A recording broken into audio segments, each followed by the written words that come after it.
हाय, hello, नमस्कार. मी रसिका स्वागत करते तुमचं माझ्या नवीन व्हिडिओमध्ये. हा व्हिडिओ 8 ते 10 दिवसापूर्वीचा आहे. त्या दिवशी आम्ही डाळ खिचडी आणि कढी त्याच्यासोबत असा मेनू केला होता. ते म्हटलं तुमच्याबरोबर शेअर करावं म्हणून हा व्हिडिओ करत आहे.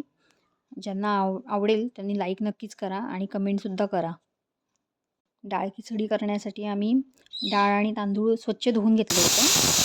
त्यात डाळीचं प्रमाण जास्त घ्यावं तांदळापेक्षा आणि पाणीसुद्धा त्याला जास्त ठेवायचं. आपल्या जो नेहमी आपण भात करतो त्यापेक्षा थोडं जास्त पाणी ठेवायचं. तर ते शिजवताना त्यात चवीप्रमाणे मीठ घालायचं, अर्धा चमचा हळद, पाव चमचा हिंग असं टाकून त्याच्या 3 शिट्ट्या करून घेतल्या. त्यानंतर त्याच्यासाठी लागणारं कांदा, टॅमॅटो, लसूण असं सगळं चिरून घेतलेलं आणि नंतर कढई ठेवून त्यात 4 ते 5 चमचे तूप टाकून घ्यायचं. जिरं, मोहरी, हिंग, कढीपत्ता, लसूण छान चेचून घ्यायचं म्हणजे त्याचा फ्लेवर उतरतो त्या भातामध्ये आणि कांदा असं सर्व टाकून घ्यायचं. लसूण जो टाकलेला तो स्किप झाला माझ्याकडनं म्हणजे व्हिडिओमध्ये घ्यायचा, त्यामुळे मग तुम्हाला सांगते मी. आठवणीने टाका, छान लागतो तो. आणि मिरचीसुद्धा टाकायची. एक छोटीशी मिरची टाकली तरी बास होते. हे सर्व शिजवत असताना एक साईडला जो भात आपण शिजवून घेतलेला असतो तो मोकळा करून घ्यायचा छान असा. आणि कांदा छान परतून झाल्यावर नंतर त्यात टॅमॅटो टाकायचा. टॅमॅटो टाकला की त्यात अर्धा चमचा हळद टाकायची.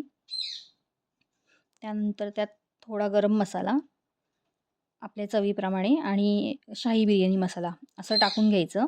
आणि भाताला आपण मीठ टाकलेलं आहे म्हणून ह्या मसाल्यापुरतंच त्या कांदा टॅमॅटोमध्ये मीठ टाकून घ्यायचं. जास्त टाकायचं नाही, नाहीतर खारटपणा उतरतो त्यात.